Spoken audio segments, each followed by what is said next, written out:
Hello, everyone, and welcome to the i3 Summit by TimesBridge.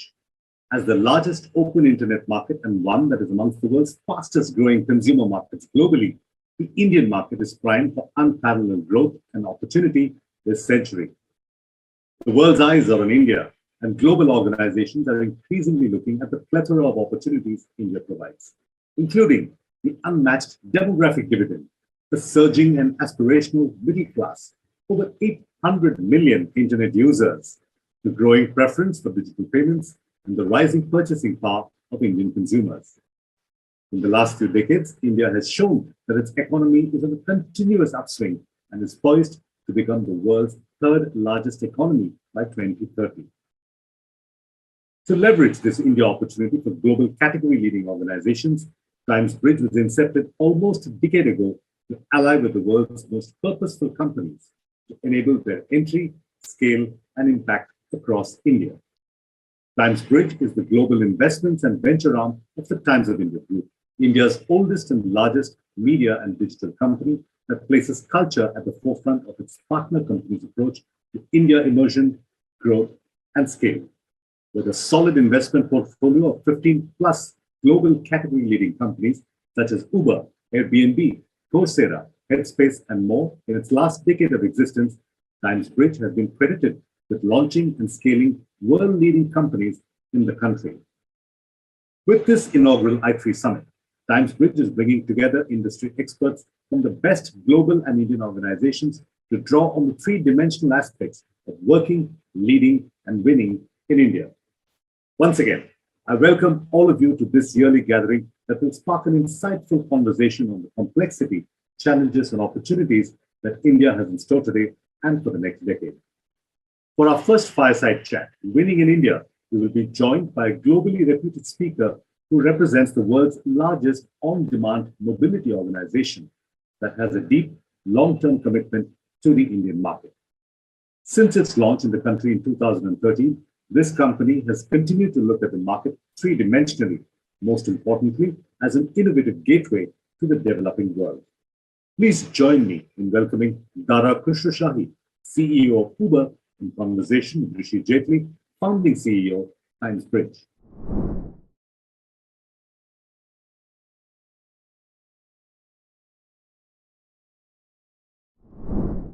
Thank you for joining i3, Times Group's first annual summit, where we convene each year leaders from around the world and leaders from across India to talk about India and the India opportunity, and particularly those leaders who are thinking of India, as we put it, three-dimensionally, thinking about India not just as a source of audiences and customers, not just as a source of business and revenue, but a source of learning, a source of innovation, and a source of culture. And we're delighted to be joined today in our first annual i3 Summit with the global CEO of Uber, Dara. Welcome and thanks for joining me.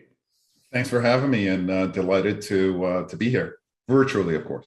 Well, it was good to see you in India a couple of years ago, and I thought it'd be fun to chat a little bit about your journey with India personally, intellectually, certainly as an executive over the years, and of course, mostly as CEO of Uber. You know, with all things India, I enjoy sort of starting personally. Do you have a moment in time, whether it was at Uber or even before Uber, prior roles as an executive, even as an individual, where sort of India first became top of mind to you? It's always an interesting question I find asking CEOs and founders around the world. The first time that I visited India personally was at Uber. It was less than a year into my joining Uber as CEO, and the Indian market, you know, it's such a dynamic market. It's so full of possibilities that it became quite apparent to me that I had to go see the market on the ground to truly understand it. So that was the first time I visited India, and it was just an incredible experience for me personally as well as professionally.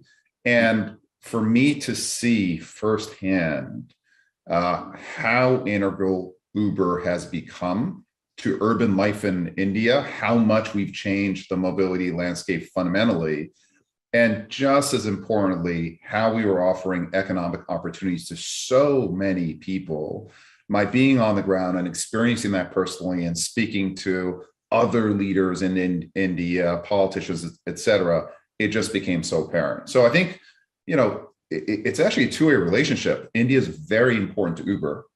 And I think that Uber is also very important to India, and that comes with responsibility. And as a result of that visit, and also folks that we have on the ground, we've continued to expand our product offerings really for the Indian consumer, whether it's autos or motos or high capacity vehicles or rentals, et cetera. India has always been a very, very big part of the Uber journey. I think more recently, and just as importantly, it's on the talent front. I personally actually had a very strong experience when I was CEO at Expedia before I was at Uber. Expedia had a dev center in India that was growing very fast, that was quite successful. We had excellent talent there. So one of the other areas where we have really leaned into our Uber journey in India has been on the talent front, especially on the engineering side. I think part of why we've been so excited and heartened to be a ground floor partner with Uber over the years is because you all have always, and you in particular, Dara, have had such a multi-metric, three-dimensional take on the market. And it's really inspired us. In some ways, I'd like to give you credit for this event because I think your frame on India has always been multi-pronged, where you're looking at many things concurrently, not just your centrality, as you noted, in sort of the transportation environment in India now, but also the role talent in Uber plays talent in India plays for Uber globally. That's fantastic. One of the things that we observe a lot, Dara, is that there's no shortage of sort of global storytelling and excitement about the Indian market. And so one of the things we navigate often is sort of expectation, right? When people are visiting India, when people are entering India versus how things play out in practice. How would you sort of frame up that for you? Obviously, it's a market with no shortage of zeros at the end of it across many metrics. But looking back on that visit and sort of the early months of your steering Uber's continued growth in the market, does anything come to mind around, I was expecting X, but it turned out to play out like Y? Just curious. Well, I think for us, what has been consistent is that India has been an incredibly strategic market. Like you said, lots of zeros, huge population, young population, connected population, and ever more so. I think for me, has been really important in that the Indian consumer is extremely demanding, right? They're demanding in terms of price, they're demanding in terms of quality, and they're very much demanding in terms of service as well. And so you can look at that in one of two ways, which is, oh my God, there's going to be a hard market to get into, et cetera. Or the way that we look at the market then and the Indian consumer is that if we can make it in India to some extent, we can make it anywhere. I love that. And it really is true. Listen, we don't take it for granted. The Indian market is a difficult market to compete in. And it's a difficult market to succeed at scale. And if you're coming in with the attitude that we're a global company, and if our products work in the US and Europe and a couple of other countries, where they're just going to work in India as well, you will get killed because the Indian consumer, because of the demanding nature of the Indian consumer, you really have to build locally for India. Obviously, there are benefits to being a global company and having a service in many, many countries. But if you try to be average in India, you're going to lose. And so our approach has always been to hone our product in India in an India first way. But then there's another advantage there, which is to some extent that honing of your product creates opportunities into other developing nations. To some extent, kind of India is a test ground for us to hone our local product because it's such a large market and such a large opportunity, but also because it's such a demanding market. And then some of the innovations that we build in India, we then take global, especially to other developing and emerging markets as well. I love that. There's so much in there. One of the things that I've said personally, having spent 15, 16, 17 years helping global companies navigate India is, when I host folks in India, I don't say welcome to India, I say welcome to the world. Because in many ways, the Indian market is a microcosm of all the world's markets in one market. And again, I think you stumbled into an insight that we speak often about at TimesBridge. And I think you've also noted something that we see often in India as well. My favorite word for the market is coexist, meaning you have a lot of things, sometimes juxtaposition, sitting next to one another. On the one hand, Indian consumers have propensity for global companies and global brands, but are also very demanding and are looking for service. Can you talk a little bit about your approach to, I think Uber has just expanded into its 100th city in India. Extraordinary, and congratulations. Just sort of how you've thought about scale in the market. In the early years, obviously, there was a huge investment made in India's biggest metropolitan centers. In the last few years, it appears as though you've really taken great strides to have continental scale, if you will. Talk a little bit about those decisions and how you got there. I think that there's a standard strategy for any local on the ground company, and we certainly are local and we certainly are on the ground, which is Uber has always started as a urban product, right? We have started in the larger cities of the world, and India has plenty of large cities, global large cities. And so in the early days, when we got into India, we tend to focus on the bigger cities out there, just like we do in other countries. What's different about India is that the next, call it, level of cities, whether it's 100 cities or 200 cities, 300 cities, these are significant cities in terms of population. Often there are significant local differences and habits in terms of the consumers. So we have just consistently been expanding our scope from, call it, the top tier cities, top 10 cities in India, into the next tier, because we feel the opportunity is great, and because we also think that it's a responsibility. If you think about Uber and how much of a part of people's lives we are in terms of providing mobility, but also providing earnings opportunities, we think that it's part of our responsibility to reinvest into the market. And we're certainly in for the long game in India, so that we can take, you can expect the larger markets are more profitable, and we can take those profits and essentially reinvest them into the next tier of cities. So we see a long, long road as it relates to India, quite literally, and expansion into additional cities and bringing Uber to a higher and higher percentage of drivers and households in India, wherever you happen to live. One of the other things I say to folks when they visit India, sort of welcome to the future. I mean, the thing about India is sort of it's the past, present, and future sort of in one market as well. An ancient culture that also is sort of revealing to us what the future looks like. Some of our past conversations, you've talked about and framed India as a critical transportation innovation market for Uber. Can you give us a glimpse into what's coming down the pike and what you mean by transportation innovation more generally? Obviously, you're a leading position from a classic ride standpoint and classic vehicle standpoint, but love to kind of get some thinking and reflection from you on transportation innovation in India and what India has taught you on that front. If you think about where Uber came from, we were essentially a ride-hailing company in the early days, right? Push a button and a car shows up. It's a delightful experience and a super important one in terms of everyday life. The way that we think about our transportation business now is much more of a transportation platform. Push a button in order to get from A to B, and we will offer you up multiple ways to get from point A to point B in a particular city where you live in. It's not just about car hailing.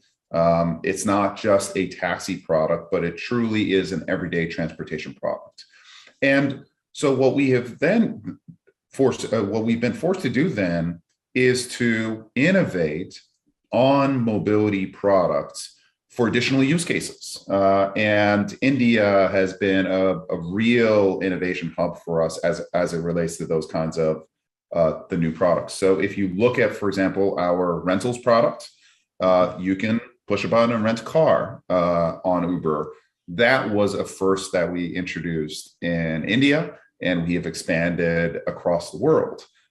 We have a product in India. It's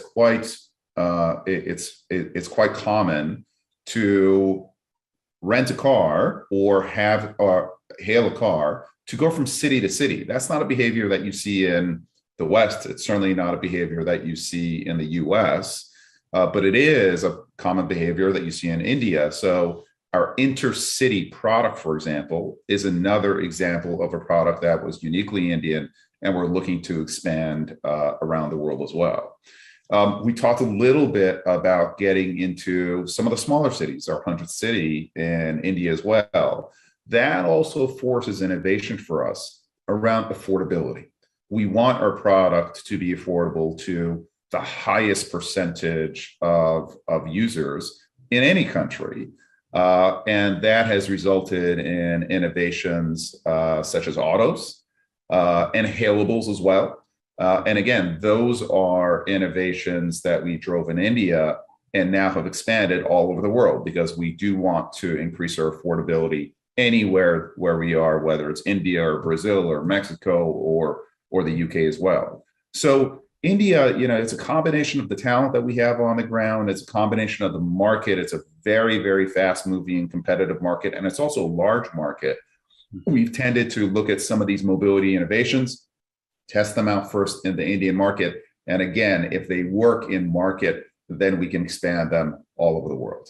Can you talk, one of the questions we get often from executives around the world as they're thinking about the Indian subcontinent is, the crass way to put it is sort of org chart questions and organizational questions around how to think about delegation, particularly on the product and engineering side, and how to really unleash innovation. Obviously, you guys have had a lot of success on the product side in India and the software side. I think you just recently announced an integration with WhatsApp, if I'm not mistaken, in the Indian market. Could you just talk a little bit about just organizational design and how you've thought about that, given that in India you're firing on many cylinders, not just go to market, but also creativity for the platform itself. Be curious to hear a reflection from you there. One of the most important factors as it relates to our success in India is, if you want to make an India first product and a truly first-class product on the ground, you have to have teams on the ground.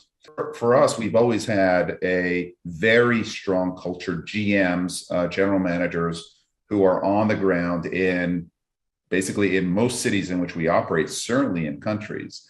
And in India, we have had a very large ops team on the ground who is empowered. The GM of India is essentially a mini CEO and is thinking about all of the different ways in which the product comes together, and really has to bring together many teams, marketing teams, product teams, engineering teams, data science teams, and bring them all together to work as a team and really orchestrate all of the different efforts that are happening across the company locally, so that they work for the Indian consumer on the ground. So I think that GM type concept of having a very empowered leader on the ground is incredibly important.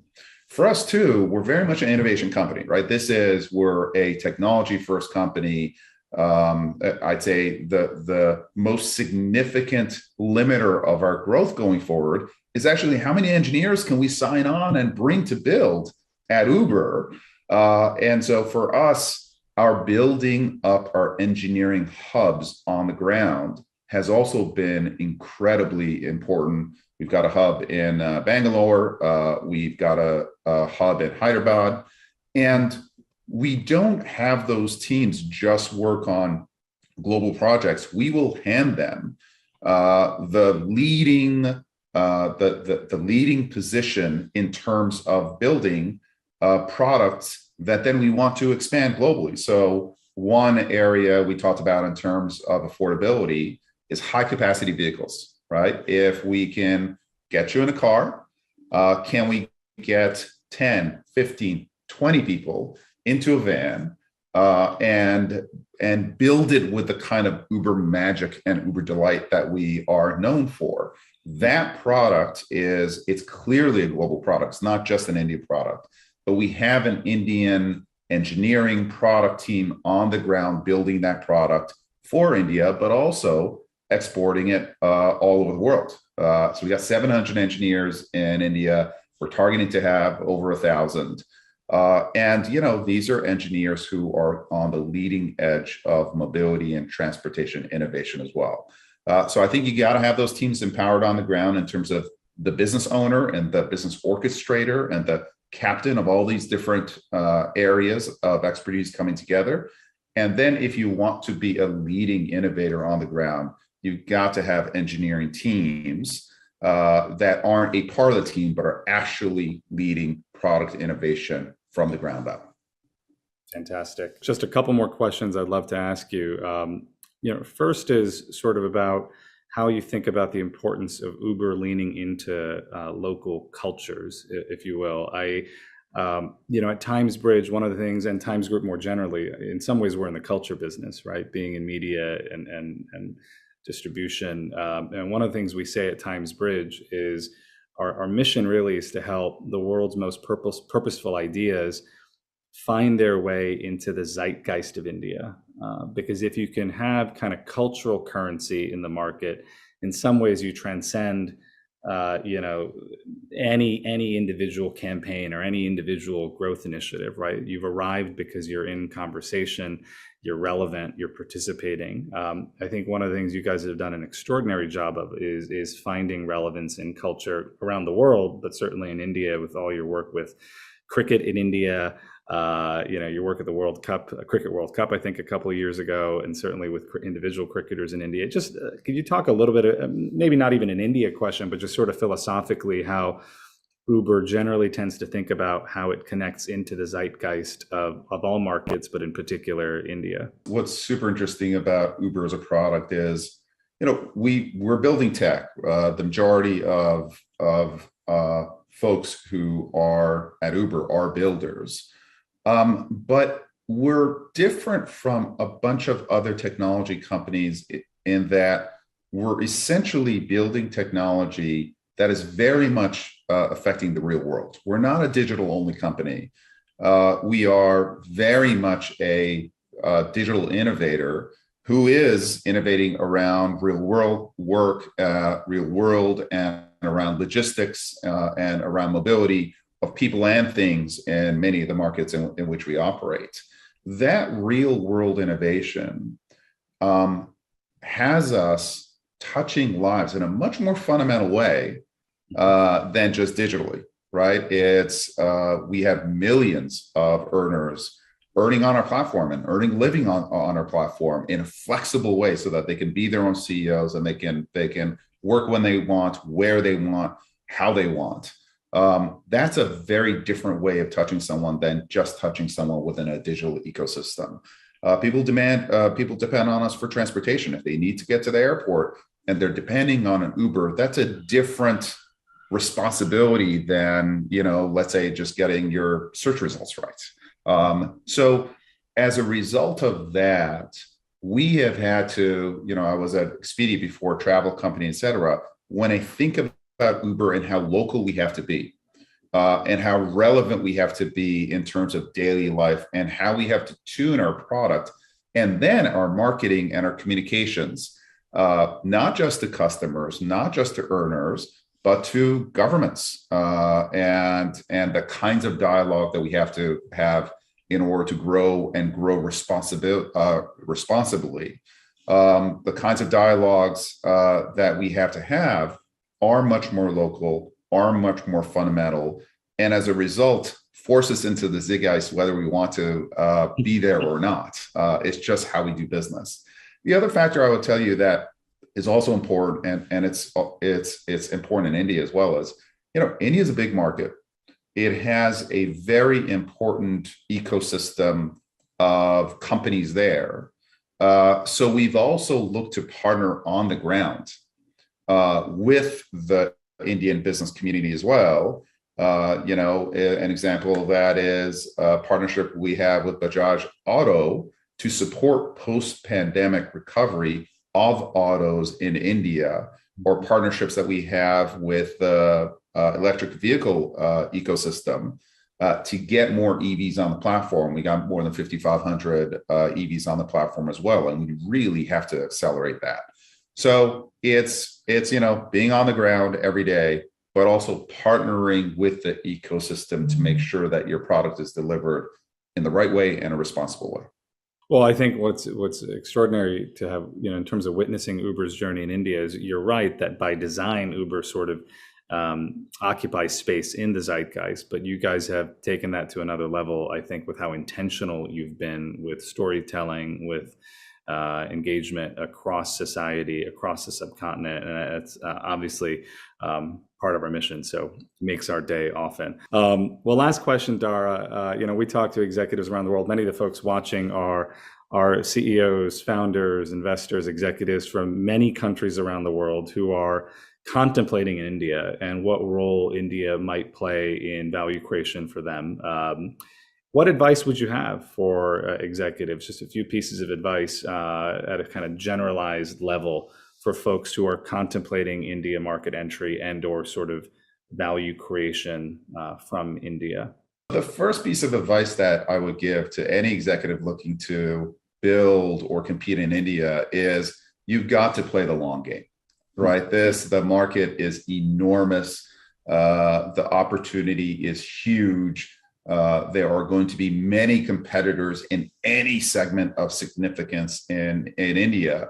And you've got to be willing to reinvest both in terms of capital and in terms of talent to build in India. This is a 10+ year kinds of bets that you have to make. And unless you're reinvesting aggressively, you're going to have competitors out there who are moving faster than you, building more aggressively than you. So you've got to think about India, big picture, long game. Second point I would make, I just referred to, is the Indian business ecosystem is huge. And so entering into that ecosystem and building out local partnerships is incredibly important on the business front, but is also incredibly important in the public sector as well, as it relates to government regulatory partnerships. And again, those partnerships and that trust takes time to develop, which goes back to my first piece of advice, which is you've got to be in the long game. And then the last point we talked about a bit as well, which is if you're going to win in India, you have to build a truly great product, which for us has translated into having innovation on the ground, and especially engineering and innovation on the ground. Having your own employees take pride in your product, and also pick your own products apart so that we can always build for best of breed, I think is a great formula for success. And it just so happens that the talent, and especially the technical talent in India, is great. So you're winning both ways.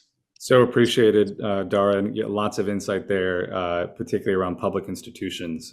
Public institutions are important in India, and we tell people all the time who are used to leaning in markets where you don't really have much interaction with public institutions. In India, you run towards them because there's so much positivity and value creation that can come from those kinds of collaborations. Well, Dara, thank you so much for your time and for joining TimesBridge's first annual i3 Summit. We've long admired Uber and yours commitment to and conviction around India. And as evidenced by this conversation, you're playing India across metrics, across dimensions, and to use your words, the long game as well. So thank you again, Dara, for joining us. Thank you for having me. It was a delight.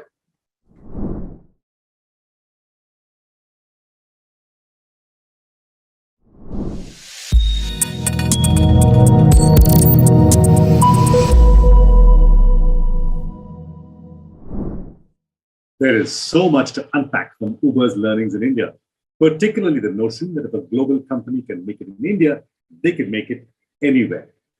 It's interesting how the global giant looks at India from a long-term perspective and looks at partnering with the ecosystem to make sure that a global idea is delivered in the right way and, equally importantly, a responsible way. For our second fireside chat, Leading in India, we will be joined by our next speaker, an Indian entrepreneur who built his company in India during the mid-90s. The company, InfoEdge, is now one of the most well-known internet companies in India, and its founder is a major investor in several successful startups, including Zomato and Policy Bazaar. Please join me in welcoming Mr. Sanjeev Bikhchandani, founder of InfoEdge, for a fireside chat with Viral Jani, EVP and Country Head India, Times Bridge.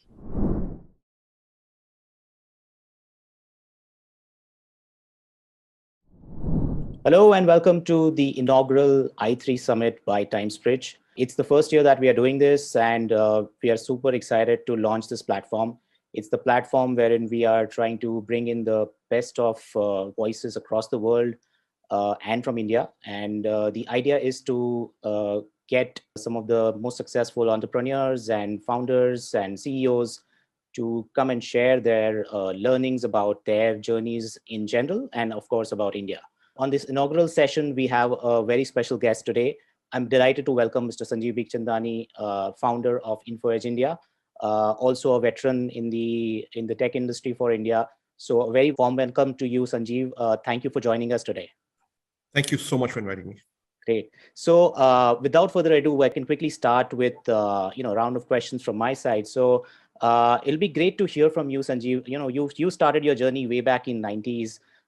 When most of the people are not even thinking about internet businesses, and we've seen you having being successful over the decades, so to say.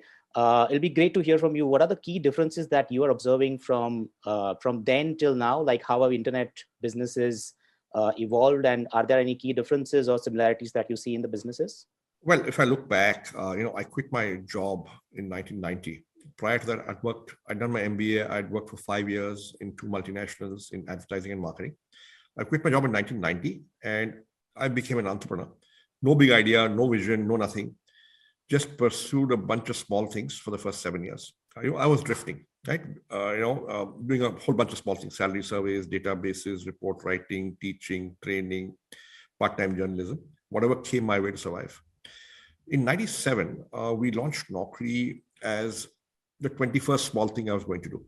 At that time, there were only 14,000 internet accounts in the country. There was no venture capital. There was no, startup culture. If you were an educated, qualified person, you wanted to do a job, you didn't want to be an entrepreneur.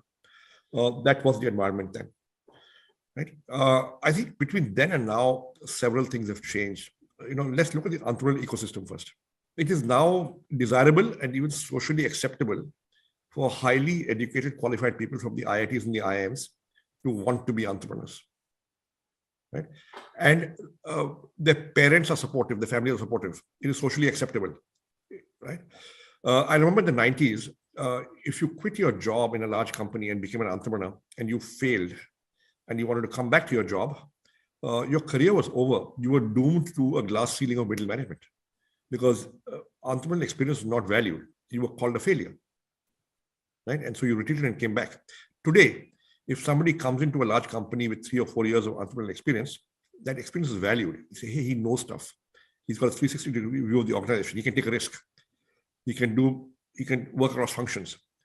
Therefore, it will be prized. It will be valued, right? In most companies.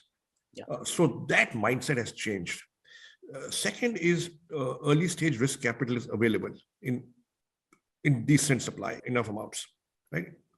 So you can get your angel round, you can get your seed round, and some may not get the Series A, but enough will get Series A, enough will get Series B. Companies will grow and form, and we're seeing that in the kind of success stories we are seeing, right?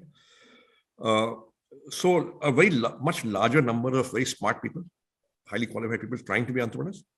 In the 90s, the aspiration of those kind of people was to do a good job in a good company, right? I think socially acceptable. I think capital is available. I think there are role models. I think there are mentors. I think there are organizations like TIE. I think there are angel networks. Yeah. They're incubators in colleges and engineering colleges, management schools, even arts colleges have incubators now. Right. Yeah. So it's a done thing, and it's regarded as important and useful. As far as the market is concerned, right? It's become much larger, especially for internet companies. Mm-hmm. Right. When we, like I said, when we started Naukri in 97, there were 14,000 internet accounts in the country with shared account usage, maybe 100,000, 200,000 users. Yeah. When we raised venture capital in the year 2000, there were 4 million users. Right. Today, that number is up by 100 or 200x. Today, real businesses are earning real money online. Today, even FMCG companies, even old world companies are looking at online business for the mainstream business. So I think digitalization is real. I think online businesses are real. I think offline companies are going online and making that a part of their strategy. So I think many things have changed. So there's been a complete transformation. But it's not been one day. It's been gradual over the years, year after year. Things have changed. That's super interesting. I mean, it must have been a completely different world when you must have started with like 14,000 internet accounts, which is such a different world. And today is a completely unimaginable world that we are in. Kind of taking a cue from that further, you scaled many businesses, and in your personal opinion, what are the 2-3 key important things that one has to keep in mind while scaling businesses in India, right? I mean, it's a very different world. While there are a lot of technology kind of started in Silicon Valley, but India is a completely different ecosystem. So I'm sure there are some local nuances that you can talk about maybe. So look, most companies start small, right? Now, if you are a category creator, which means market does not exist, you're a pioneer innovator. Mm-hmm. So online job search did not exist in India when you started, right? We had to create the category. Yeah. Restaurant listing sites did not exist in India. Zomato created a category. Shopping comparison, insurance shopping comparison did not exist in India. Policybazaar had to create a category. So there are companies that are category creators. And if you look at those companies, right, you start small, you figure things out. Most importantly, you understand the consumer well. Yeah. If you understand the consumer well, you will find out the unsatisfied needs, the unsolved problems, and you will address those. If you address those, you're creating a market where the customer will buy, right? And if you're able to do that, then you've got a good start. Then it's about how large is the potential market and how well do you execute. Yeah. Right. So the market for food delivery was, say, X, because people would call up restaurants and the local restaurant would deliver home. Mm-hmm. And there was one delivery company called Domino's, which delivered pizzas at home and was doing very, very well. But only pizzas, only its own pizzas. Mm-hmm. So it was a pizza company, not a delivery company. Right. It delivered the pizza, their own pizzas. Right. Taking a cue from there, when Swiggy and Zomato, and Swiggy did it first, we must acknowledge that, decided to get into food delivery, and there is a network of riders in a city and supply, restaurants to supply. Swiggy and Zomato, the aggregators, would get a commission, right? Initially, right, the response was interesting. It wasn't giant. Mm-hmm. But over the last 3 or 4 or 5 years, it has become a giant market. A new category has been created. Now, to do all this, what do you need? You need a great management team. You need a great team. You need technology, right? Without a great team, you can't do it. So there must be a large market, a potentially large market. Agar market ही नहीं तो scale कहाँ से आएगा? That's right. Yeah. Okay. Second is you've got to have the chops to service that market, the capabilities. And if you have that, then you can do things. So, but at its heart, once you know you're addressing a potentially large market, scaling up is about letting go to the right people as an entrepreneur. You get a good team and you empower and delegate, you're all right. And I think you touched upon some of these. My next question was going to be about, what is it that you did differently to kind of stay relevant for such a long time, and you continue to your business continues to thrive in even after so many decades. So a couple of things you mentioned. Any other nuances that you think you can, specifically like on the execution side, right? I'll tell you. See, when we launched Naukri, we did it with just 2 people, 3 people, right? Maybe 4 people, right?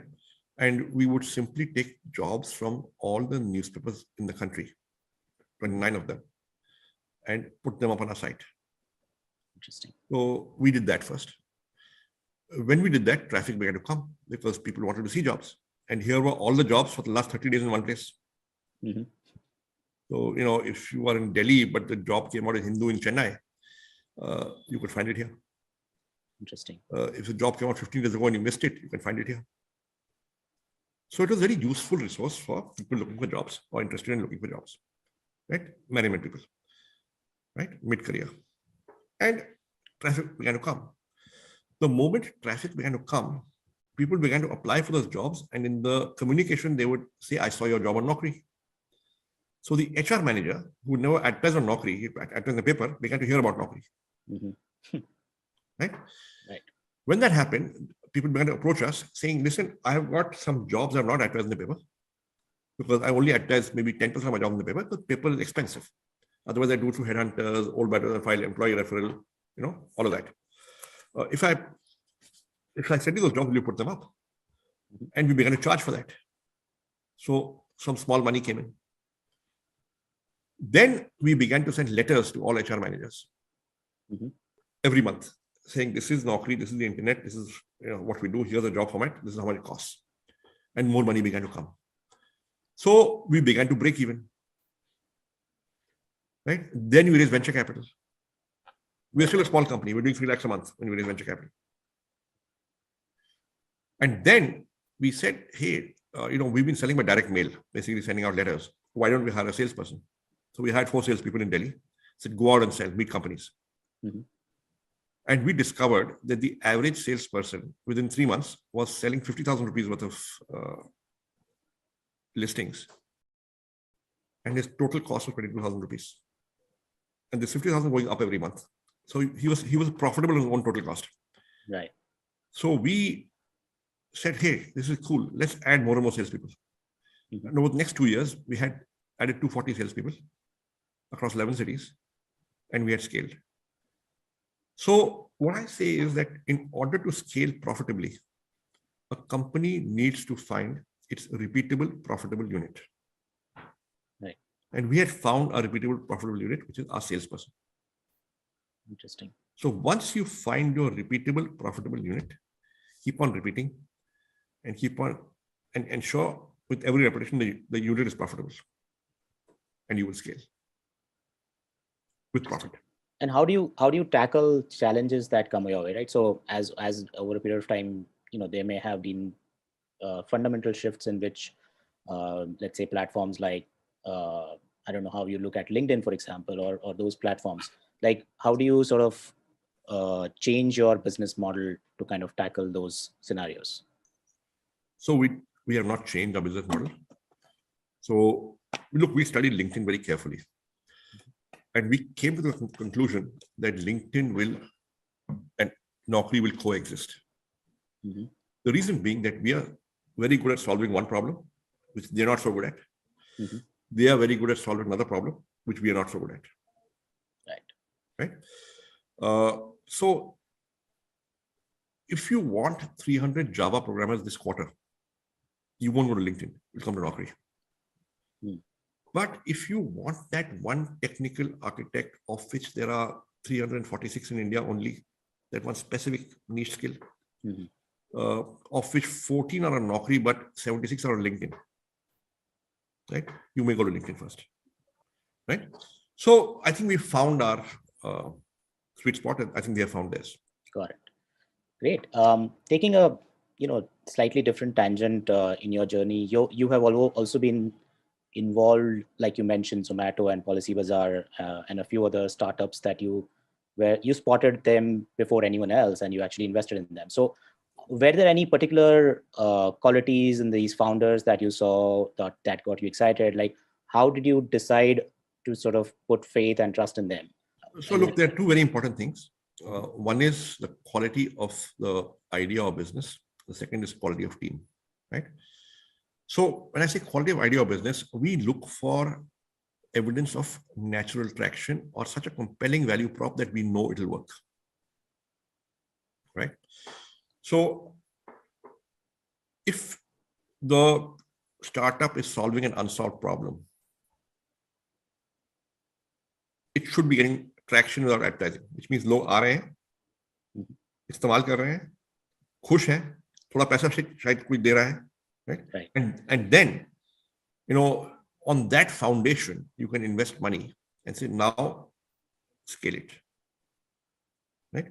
So in the case of Zomato, the site was getting traffic.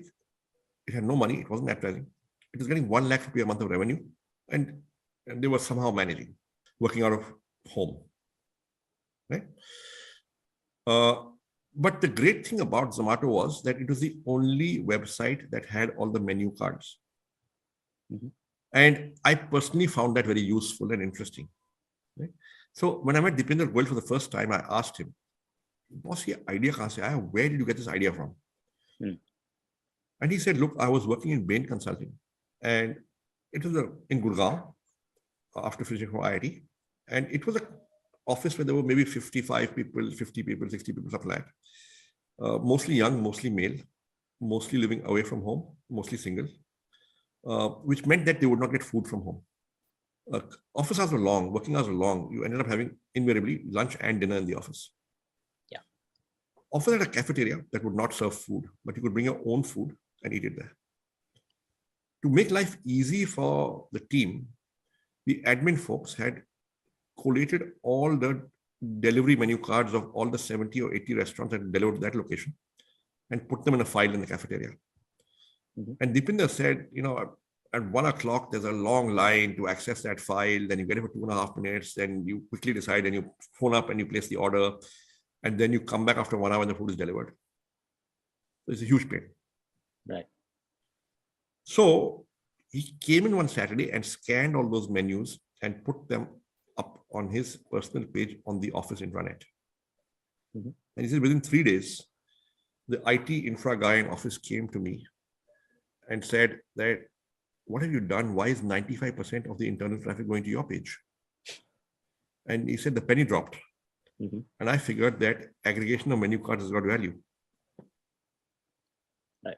And so I went on weekends and picked up menu cards from all restaurants around Delhi NCR.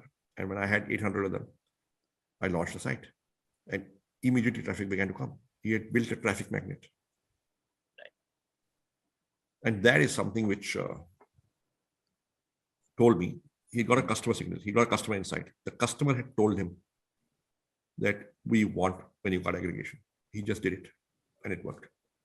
So the market gives you a signal. The customer gives you a signal. Can you read it? There is a slight similarity between the way the supply side was solved by you versus and what Deepinder did, I think.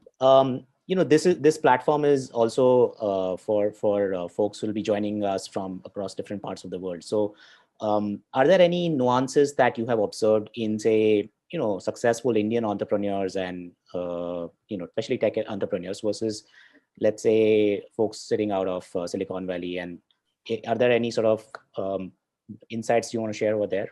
Well, look, if money is getting tight, which, from the Fed's announcements and actions, it well might be, which means you've got to do more with less. You've got to be slightly more frugal, perhaps, than you were 2 years ago. Then you've got to focus a lot on unit economics, customer money, and revenue and cash flow, operating cash flow, as opposed to earlier when you could get a lot of money to fund what you want to do and look at revenue only 3 years later or 4 years later, right? Which means that you've got to have a sharper focus on the consumer in India. And let's face it, the consumer in India is price conscious. If you want to build a mass product, right, you've got to be priced reasonably in India, because the market for expensive stuff in India or premium goods is only so much, which very often means that you've got to find unique solutions to India at price points that would be lower than in the developed world. right? Take a look at what e-commerce has done, or even the food delivery company have done on cash on delivery. Cash on delivery is not a Western concept. Right. It doesn't exist in the US, in the Valley. Everything is electronic, everything is by card. Yeah. But e-commerce companies, food delivery companies still do 60, 70%, sometimes 80% of their business on cash on delivery, right? That is a fairly unique thing for India, that you send the stuff, the guy who delivers gets notes, cash. You have to hold reverse supply chain back of handling the cash and then receiving the money at your end. At the same time, what cash on delivery does is that it gives the customer the opportunity to say, I've changed my mind. Take it back. I won't pay you the money. And you have no choice but to take it back. That imposes extra costs on you. Because what you thought was a sale is not a sale. You got to pay for getting the product back. In many cases, you can't use that product again or resell it. You have to sell it as seconds. So you lose even more money. So your economics have to be such that you take care of that, right? 67% of India's population is not urban. Yeah. But they're getting online. They may or may not know English. India has 26 languages, right? How do you cater to these populations? And the product or the offering that's relevant for them may not be relevant to what's relevant for the person in big cities. The logistics, if you're sending product, are different for rural India, perhaps more expensive. You still got to make money. So these are uniquely Indian challenges, and depending on what vertical you're addressing. Got it. Interesting. Thanks for that. One more, a bit of like, future looking, crystal ball gazing kind of a question is like, what makes you bullish about the Indian market overall? And then are there any particular spaces which you think are going to be really stand out of outperformers? So look, I think a couple of things. A large young population, which is aspirational and wants to upwardly mobile. Yeah. That's one big thing. The second big thing is that the fundamental economic growth in India. We may have had blips. We may not be China, but the Indian economy is growing. So growth, large young population, aspirational. I think these two fundamental things will drive India. In addition, there is a legal system, no matter how not so well it may be running right now. There is democracy. Imperfect, perhaps, but it is there. And these two things will endure and make sure India lasts a long time. Right? So large population, economic growth, democracy, rule of law. Okay? And that's what makes me optimistic about India. In terms of sectors, look, we don't do it top down. We look at companies bottom up. There was no sector called food delivery. There was no sector called restaurant listings until Zomato made it happen. Right. There was no sector called insurance aggregation until Policybazaar made it happen. What sectors are bullish about? We're not bullish on sectors. We're bullish on companies. Interesting. If somebody's doing good stuff, back it. Sector ban jayega. That's such an interesting thing. Yeah. Any role that you think, this obviously with UPI and, digital payments becoming all pervasive and increasing month on month, we see new records being set on that. How have you seen that as a, it's a pretty phenomenal thing unique to India as well. How do you see that as another growth driver? So I think that's a huge enabler. I think what the government did in UPI is truly remarkable. I think what the government has done in Jan Dhan accounts is truly remarkable. And I think what the government is trying to do in the healthcare stack, hopefully will work as well as UPI. And if it does, these are transformational. Whole new categories, industries, companies have come up and are doing business because of UPI, right? Suddenly, the ease of making payments, receiving payments has gone up manifold. And what that does is increase velocity. And anything that increases velocity is good for business and growth. It reduces friction system. Right. And it unlocks a new value, which, a lot of businesses were not looking at internet as a source of subscription revenue or any of those things, right? I think just the ease of transactions just kind of enabled all of that as well. Just a parting sort of question, we as TimesBridge are, working with a bunch of global companies, helping them sort of enter India, and that's our sort of core business. And we have a lot of our future partners who are talking to us and interested in entering and taking advantage of the Indian market opportunity. If you were to give like 2-3, big picture advice to them, like if before or while they are entering into India, what would that be? So I think India will exceed its market potential in the long run, but it may not meet your expectations in the short run, because India takes a little time to get used to as to how to do business, what business to do, right? And we've seen that in company after company has entered India. Mm-hmm. Because a 1.3 billion population is very large and therefore looks very attractive. But to actually make sales and the market happen, it takes a little time, because you've got to understand the consumer, you've got to understand the landscape, and come out with the right solutions. Awesome. No, that's a super, super interesting insight. And before you, Dara was speaking at this event as well, and he's seen the journey of how Uber has taken its bit of time, but then now it is pretty well established in India, and they are kind of reaping benefits. So, and a lot of our partners have kind of gone through that sort of curve. So yeah, that's a super insightful industry. Yeah, thank you so much, Sanjeev, for being part of the i3 Summit. It was a pleasure having you over here, and it was great to hear all the insights that you shared with us today. From your journey, and I'm sure a lot of our current and future global partners are going to benefit from the insights that you shared today. So thank you so much, Sanjeev. Thank you. Pleasure talking to you. Pleasure talking to you. Bye-bye. Thank you. Bye-bye.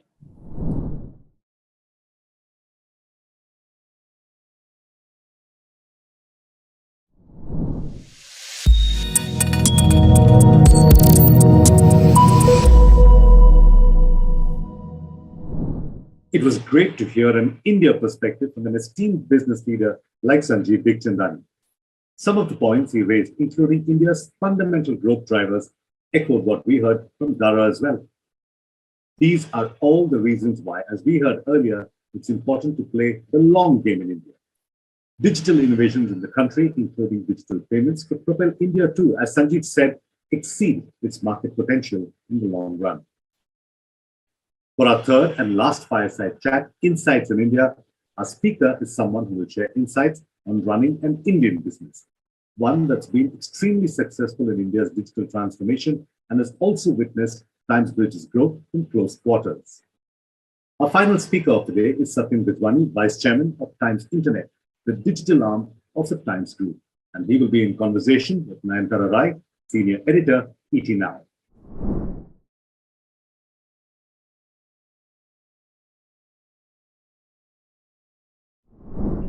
Hello and welcome to i3, TimesBridge annual summit, which has been conceived as a platform where business leaders from India and around the world can converge to talk about one of the most exciting business opportunities that's out there on this planet, the Indian market. I am going to be in conversation with Satyan Gajwani, the Vice Chairman of Times Internet Limited, who's joining us here. Satyan, thank you so much for your time. I'm really looking forward to this conversation. Thanks for making the time. Thank you, Nayantara. Nice to speak to you as well. Now, Times Internet, 20 years old, but look at the story, how diversified it's become from, news to music, to entertainment, to sports, to even the real estate market. You've covered the whole gambit. I think what a lot of the audience will want to know is how you did it. So let's set the context for that. You could have easily picked up, old legacy brands from the Times Group and done a copy-paste model, but you didn't do that. Yeah, we're quite a weird company. There's not very many like us in the world, and that I think we're one of the few companies that's been successful in building a large, competitive, relevant digital presence while being part of a very large and storied, established, business group. We've gone through, I would say, 3 different lives in the last 20 years, but I think in the last 5-10 years, the major thing that's really helped us be successful was reshaping our DNA to be more of a product and technology oriented company, more than a media company. And so, my background, I was a math and computer science major in college. I didn't really have much of a media background before I joined. And so, when I came into the business, my priority was really centered on how do we make products that people really love? Because so much, particularly coming from a media heritage, is centered on content and brand and marketing. We took a very conscious call as a company to say, let's prioritize product and technology above everything else and make sure we have the best consumer experience we can build. Today, that has led us into a lot of different directions, well beyond traditional media and, well beyond news, which is obviously the heritage of us as a group. We say our mission is to inform, entertain, and enable the Indian consumer. And so that's led us into a wide variety of directions. I think the places we've been the most successful have really been in the intersection of media and technology. I think, I would say we're probably better than the average media company when it comes to product and technology. And we're probably better at media and content and consumer than the average technology company. And so that's sort of been the sweet spot where we've been able to be successful. If you look at Times Internet now, the digital platform, it's bigger than even Facebook. It's now, third largest in the country after Facebook as well as Google. You've talked about the confluence of media and technology, but can I ask you, Satyan, in this era of disruption, how are you going to ensure that you continue this edge and maybe close the gap with the other global giants? Every reasonably good entrepreneur has to have a healthy sense of paranoia. And so do we, in terms of wondering, what will be our existential threat the next 5 or 10 years. Fortunately, the way we're built, we've built a lot of different sort of tentpole assets. So we have, I think, over 6 businesses that have over 100 million monthly users. Across all of our businesses, we reach about 600 million monthly users, and we reach about 150 million of them every day. So that kind of reach across a variety of assets is very powerful, and it's very hard for people to disrupt. And so even if, say, one segment of ours is under competition or some competitive pressure, we're really quite a resilient ecosystem that way. That being said, I don't think there's an ecosystem in the world that's as dynamic and evolving as India. And the intensity of competitive pressure is growing exponentially. And it forces us to constantly think about what are the things we need to do to remain competitive, to continue to grow, to think about where is our next avenues of potential expansion, if that's what it is, but really how to continue to be the most relevant company we can. And when we talk about staying relevant, staying ahead of the curve, and of course, growing exponentially the way we've seen at Times Internet, are your competitors mostly global, domestic, or is that just the way we look at it? Because a competitor is a competitor. Well, it's both. And I think that's probably the most interesting thing about the Indian market, right? If you say the 3 largest consumer markets in the world, it's probably the US, China, and India today. The US is very clearly, by and large, dominated by American companies. China is very clearly dominated by Chinese companies. And India is this very interesting place where there's a pretty healthy tension between global companies trying to grow and establish footprints in the country and domestic companies trying to build a presence. We play a kind of interesting role because we honestly straddle both sides. We own and operate 15 or 20 different assets across a variety of segments like news and sports and entertainment and real estate and personal finance, et cetera. But we've also partnered with some of the best companies in the world to help them in their expansions into India, like Uber, Coursera, and Airbnb, and a number of others as well. The way we think about it is that every market segment is unique and different. And some of them are really well suited for a domestic player. Some of them are probably better suited for global best-in-class companies to naturally expand. And some are in the gray area in between. I know we have a few segments where we compete pretty competitively with domestic players and international players. At the end of the day, like you said, it doesn't really matter where the person's starting or where the company's operating from. What really matters is who provides the best customer experience and, who wins the hearts of the customer. And is this what was recently exhibited with what we saw to be a really large deal between Times Internet as well as ShareChat, where Times Internet, kind of exited by picking up stock in ShareChat, but MX Takatak had become really large. So is that one way of looking at it? Yeah, I mean, that's a very unique space because all three of those markets were relevant, right? So it started because a Chinese company was kicked out of the market, which created an opening both for American and Indian companies to compete. In the Indian competitive segment, there were 3 or 4 of us competing. Our view was that it was the best shot of success would be to consolidate the number 1 and the number 2 players and really establish a clear market leader, and then spend more energy focusing on how do we expand the market and do more in the short video space, which we think is an incredibly valuable and interesting media segment, rather than fighting for share amongst multiple players. And so we kind of took the initiative on that and merged with ShareChat. Today, Moj and MX Tuck are the clear market leader in short form video, and there's a very, very strong team there that we have a lot of confidence in, and we believe Ankush and them will be able to really build something powerful. And ultimately, that's what we're here for. It's the war to win 14 seconds of airwaves, isn't it? That's the new phenomenon that we're seeing. No one's going to watch this interview because it's more than 15 seconds long and nobody has the attention for it anymore. So, on a more serious note, and another brand that you guys have created, and one of the businesses that you've created, which has scaled up so fast and done so phenomenally well, is MX Player.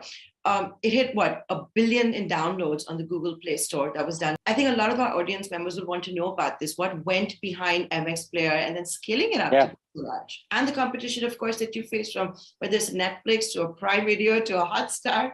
We have a habit of finding very competitive segments and wanting to jump into them. So whether that's good or bad, but it's probably one of the most ambitious bets we took. About 4 years ago, everyone knew that online video would be important. We obviously had a strong view on it.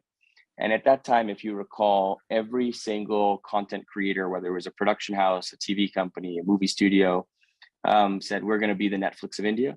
Everyone launched their own app, put out a bunch of shows on it and said, okay, now what? Again, I think this is where we as a company who really has a strong native DNA in technology really benefited, in that we understood that it's easy to build an app. It's also honestly sometimes easy to make a couple good shows, but it's really hard to build large and sustained distribution. And so we found a very different strategy in that we bought a company called MX Player, which was a local video playback utility app which people use to play video files on their phone. But we knew how big and pervasive the app was, especially when you went into tier 2, tier 3 India, where people would sideload content onto their phone, and that was the most natural way of consuming media. And so we said, what if we bought this product and then built the best streaming product you could inside of it? And so it was a weird idea. We bought something to turn it into something else. We're fortunate it's been very successful. We now have over 1 billion downloads, hundreds of millions of monthly users. When we put out our flagship shows, they're probably the most watched shows in India with billions of minutes of consumption across them. Again, very competitive segment with global competitors, primarily with Netflix, Amazon, Hotstar, et cetera.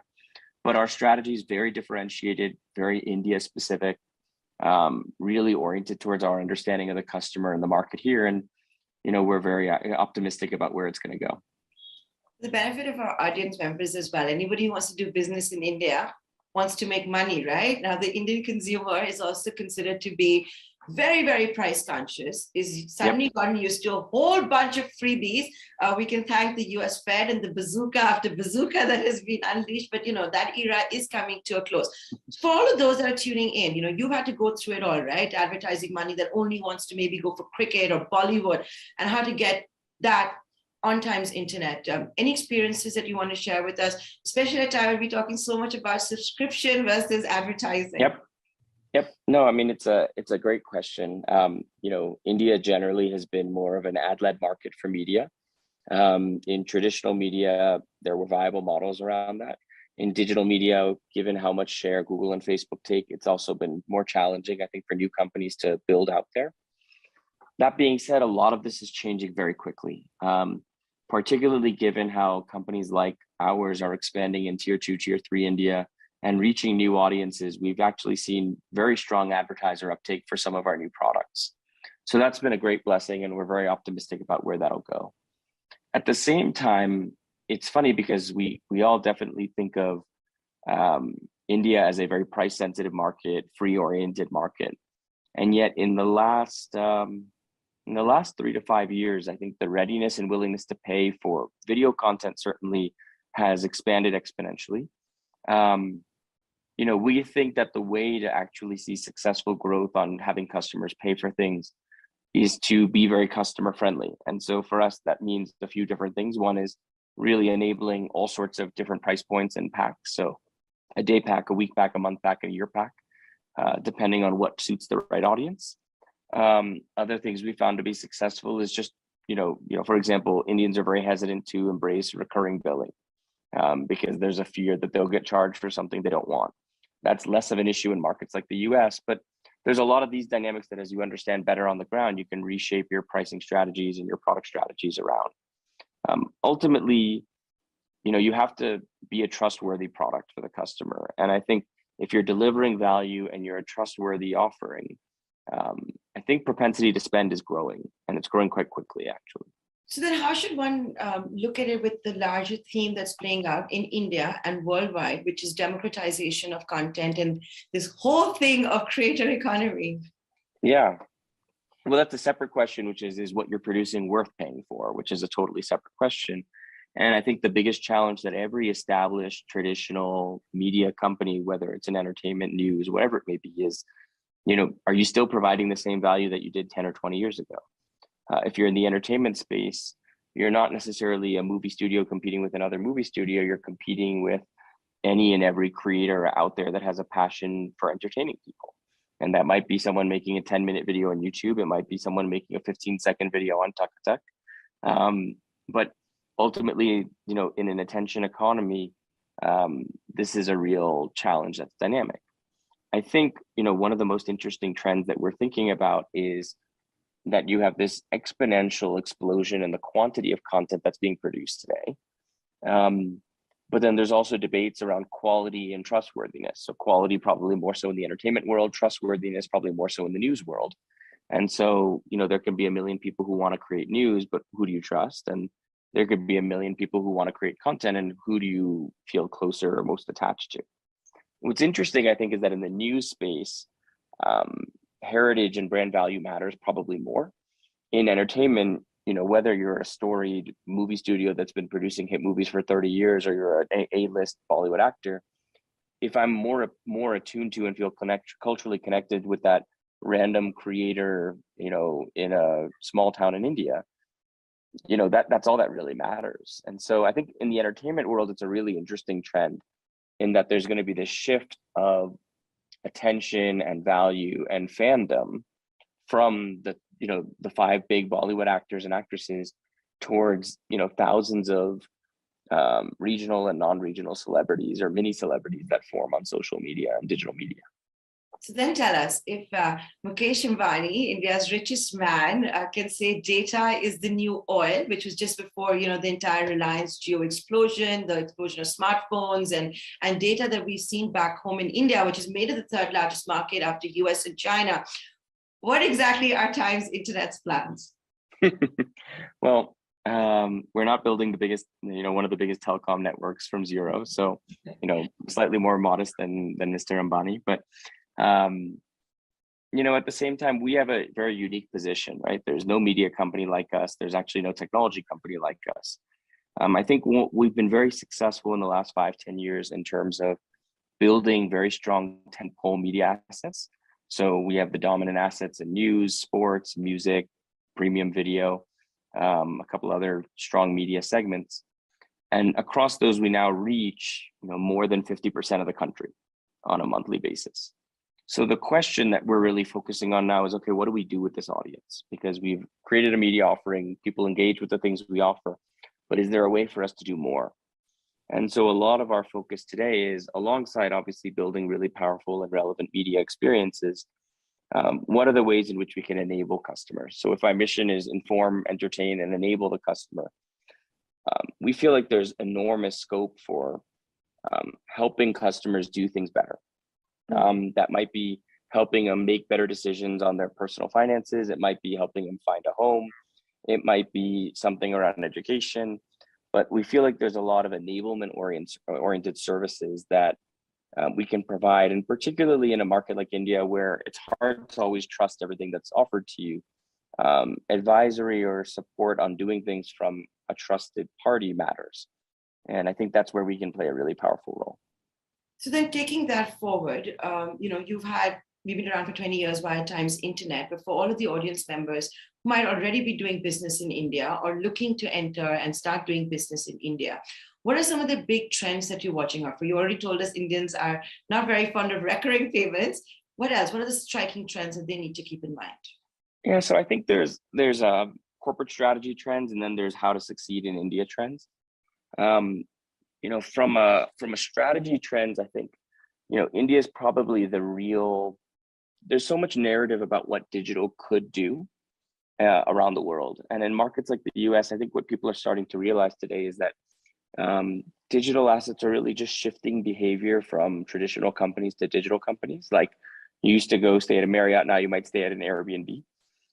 But really, it's not opening up as much as maybe people thought it would.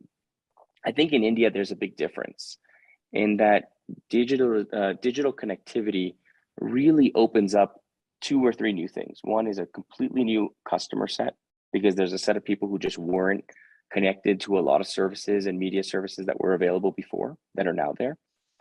And 2 is, you can offer things at cost structures that are so much more materially lower than what traditional companies do, that you can create offerings at price points that weren't possible before. And I do think in a price sensitive market like India, your ability to really expand markets by playing with price points or doing things different is a really powerful difference. And I think that's something that it's probably the most interesting trend, is just how does digital inclusion and financial inclusion alongside, drastically lower price points, how does it change consumption behavior? And I think that trend was always the theory of digital globally. It's probably more true in India than it is in any other market in the world. Then what would your advice be for all the entrepreneurs who are tuning in, who are part of the audience that want to do business in India? You've succeeded, right? So what would your advice be for that? So I don't know if I can say we've succeeded. We're competing just like everyone else is, and we've still got a long ways ahead of us. But first is be modest. If we say like entrepreneurship is like dog years and we've been around for 20 years, we're like hundreds of years old. So yeah, in that sense, we have more experience in this domain than many do. On one hand, we just talked about how promising India is as a market. The flip of that is that India is so much of a future potential oriented market. And the ability for these companies, including us and others, to sort of get caught up in the hype is a dangerous thing. And so you have to, I think one of the biggest challenges of being an entrepreneur in India is you have to be able to both have your head in the clouds and your feet on the ground, because you can easily envision how 500 million people could be using your product in 5 to 10 years. And it wouldn't be fake to say that.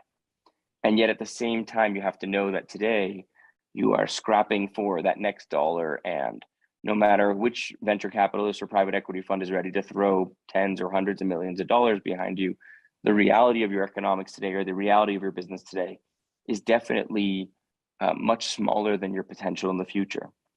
And you need to be able to balance both. And I think that's probably the most important thing. Second, I would say is that what we've seen, particularly as companies get bigger, is that the biggest challenge is team building. And thinking about how to institutionalize your company, how to build an incredible second line, how to make yourself more redundant in the operating style and culture of the company, rather than sort of being the dictator of the company. Because to really scale up, that's critical.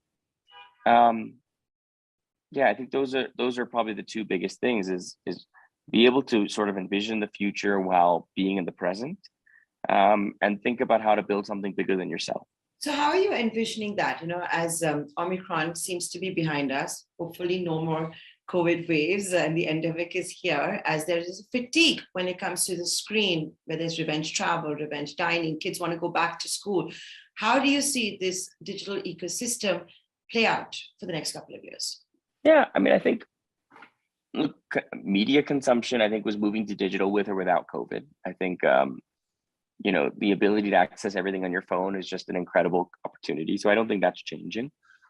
I think there's a number of places where digital experiences were convenient substitutes for traditional ones. And so they were saviors in a COVID world, but they weren't necessarily the best offerings. And so, it's great to be able to order food to your house, but it's also great to be able to go to a restaurant. And so you'll see the sort of the lashback, the revenge consumption, as you talked about. Look, I think ultimately every consumer product is about making your life better in some way or another. And so, even there are great digital products that can help enable great offline experiences. And there are great digital products that will enable great online experiences. And there's going to be a space and a market for all of these. Particularly in India, where we can think about going out to restaurants and whatnot, living in Bombay, Delhi, et cetera, Mumbai, Delhi, Bangalore, or whatever. But particularly for tier 2, tier 3 India, that really has the world at its fingertips because of their phone. That's not changing whether COVID is there or isn't there. That their ability to access, whether it's commerce and goods from anywhere in the world or anywhere around the country, at least, whether it's to access educational content or video content or whatever it may be, that accessibility doesn't change with or without COVID. And I think it's very hard to turn back that switch or turn back that clock in some sense. So it'll be the way it is right now, but only more digital, will be more attached and addicted to the screen. Is that how it's going to be? Well, look, the phrase that we use and that I really love is enablement, right? So we inform, entertain, and enable people. We don't want to assume your life. We want to support your life. And I think the best digital experiences are ones that support the life you want to lead. And so if you want to build, eventually your own sort of second life avatar in a virtual reality world, digital will certainly enable that. And if you want an experience that helps you find the best places to go out for an interesting show or a meal, digital will support that as well. Or if you're looking for the right home to buy, or you're looking for the right mutual fund to buy, hopefully digital experiences will help you make those decisions better and enable you with better decisions, better information, faster and easier. I think both will exist. I think there'll be people who live in a very virtual world, people who live in a very physical world, and digital will permeate both of their lives. And frankly, I think all of us will have it in different components of our lives. There'll be parts of us that are very virtual, parts of us that are very physical. But I do think digital will enable all of it. Okay. So with that, Satyan, I don't know if that was a cop-out answer or if that was a real answer for you, but no, I got it. And I'm guessing the winner is going to be one who's not only going to enable it, but maybe even have models for the real world, the metaverse, and of course the digital world. Okay, with that, Satyan, I'd like to thank you for being a part of the inaugural session for i3. This is, of course, TimesBridge Annual Summit, where business leaders, thought leaders get together, ideate, share their learnings for doing business in one of the most exciting markets in the world, which is India. Thank you, Nayantara. Thank you for having me.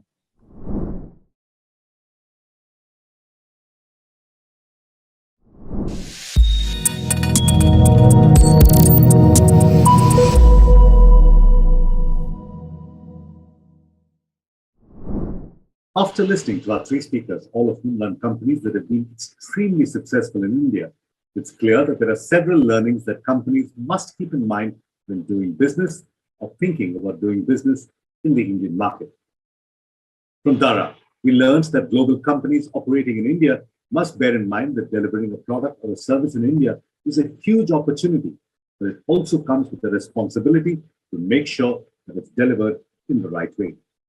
From Sanjeev, we heard more about the growth drivers that are helping create such an appealing opportunity in the Indian market, from a large, young, aspirational population and the ease of digital payments to the growth in the Indian economy. And from Satyan, the ways in which digital connectivity has fundamentally transformed what companies can offer and which customers they can serve. For Times Internet, it's opened up a new customer set and allowed them to create offerings at price points that were not possible before. And perhaps our most powerful reminder was to envision the future while being rooted in the present. With that, we are pleased to leave you hopefully with several new perspectives on how business leaders think through their experiences of growing brands in India. With all of its challenges and complexity, India truly offers an opportunity like no other. And with that, it's time to say thank you for joining us at TimesBridge's first annual i3 Summit.